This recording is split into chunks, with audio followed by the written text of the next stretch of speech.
ఈ రోజు స్పెషల్ వచ్చేసి మా మమ్మీ వాళ్ళ యానివర్సరీ డే రోజు నేను మా సిస్టర్ కలిసి వాళ్ళకి సర్ప్రైజ్ సెలబ్రేషన్ అయితే ప్లాన్ చేసాము. క్యూట్ గా బెలూన్స్ తో డెకరేషన్ చేసాము. చిన్న డెకరేషన్ అయినా మా ప్రేమ మాత్రం చాలా పెద్దది. మేము డెకరేట్ చేసేటప్పుడు హెల్ప్ చేయడానికి యామ్ని, కీర్తి, జాను గాని వచ్చారు. వీళ్ళు ముగ్గురే మా చిన్ని ఫ్రెండ్స్. తర్వాత మా మమ్మీ డాడీ చేత కేక్ కట్ చేయించాము. ఆ మూమెంట్ చూస్తుంటే వాళ్ళిద్దరు చాలా హ్యాపీగా ఫీల్ అయ్యారు. నాకు మా సిస్టర్ కి అయితే చాలా హ్యాపీగా అనిపించింది. మేము చిన్నగా ఉన్నప్పుడు వాళ్ళు ఎప్పుడు కేక్ తెచ్చుకొని సెలబ్రేట్ చేసుకోలేదు. మేము పెద్ద అయినప్పటి నుంచి సెలబ్రేషన్స్ అయితే చేస్తున్నాము. ఈ సెలబ్రేషన్ లో స్పెషల్ అట్రాక్షన్ ఏంటంటే మా సిస్టరే గులాబ్ జామ్ చేసింది. అందరికి చాలా నచ్చింది. ఎస్పెషల్లీ మమ్మీ డాడీకి అయితే ఇంకా బాగా నచ్చింది. ఫ్యామిలీతో ఇలా కలిసి స్పెండ్ చేసిన మూమెంట్స్ లైఫ్ లో చాలా ప్రీషియస్ గా ఉంటాయి. బిగ్ సెలబ్రేషన్స్ కన్నా ఇలా చిన్న చిన్న హ్యాపీ మూమెంట్స్ మనసులో ఎప్పటికీ గుర్తుండిపోతాయి. మా అమ్మ డాడీ ఇలానే ఎప్పటికీ హ్యాపీగా హెల్దీగా ఉండాలని కోరుకుంటున్నాను. డెకరేషన్ బెలూన్స్ అండ్ పైప్ అయితే మీషోలో ఆర్డర్ చేసాము. హాఫ్ బెలూన్స్ ని ముడేసాక అయితే నాకు మంచి ఐడియా వచ్చింది. బెలూన్స్ కానీ రీయూజ్ చేసుకోవాలనిపించింది. అందుకే దారంతో కట్టి మళ్ళీ పార్టీ అయిపోగానే దారం తీసేసాను.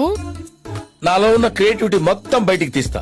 వీడియో నచ్చితే లైక్, షేర్ చేయండి. మన ఛానల్ ని సబ్స్క్రైబ్ చేసుకోవడం మర్చిపోకండి. Bye friends. మా సిస్టర్ గులాబ్ జామ్ చేసింది. బాయ్.